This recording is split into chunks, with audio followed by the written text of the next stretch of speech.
Since the time of Nehemiah, who decreed the concept of muksa upon the construction of Jerusalem at the time of the second Beis Hamikdash, and it was only a temporary decree,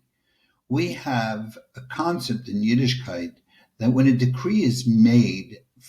in response to a specific situation, the decree is never permanent, number one, and number two, it's something that has to go through a very long and deep and significant process, because we always have to evaluate the impact of that decree on the people who are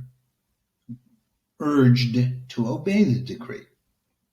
Reb Shlomo Halevi Alkovitz points out on the 19th verse in the opening parak of Esther that the idea that was presented to Achashverosh was he should come to a decision while enraged, while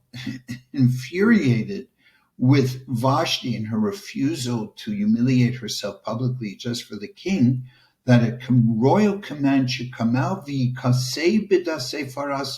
it should immediately be written into the constitutions of Persia, Media, Velo Yavar, and can never be abrogated. It should be part of the Bill of Rights, something that can never be changed, immediately in a moment of anger.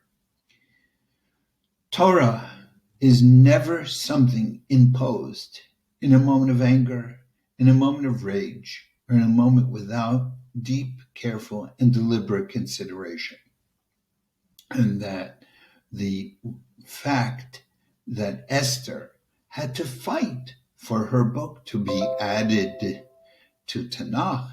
that she had to fight for there to be a bracha, a mikra megillah, that she had to fight for these different halachos, is because Chazal were incredibly careful. We don't make anything permanent just like that. We understand the impact it will have on those who will be following this decree or this halacha.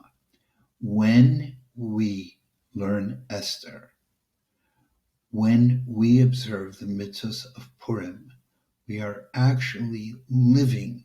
in the minds of those sages who decreed these halachos for us long into the future, continuing into our time, and hopefully forever.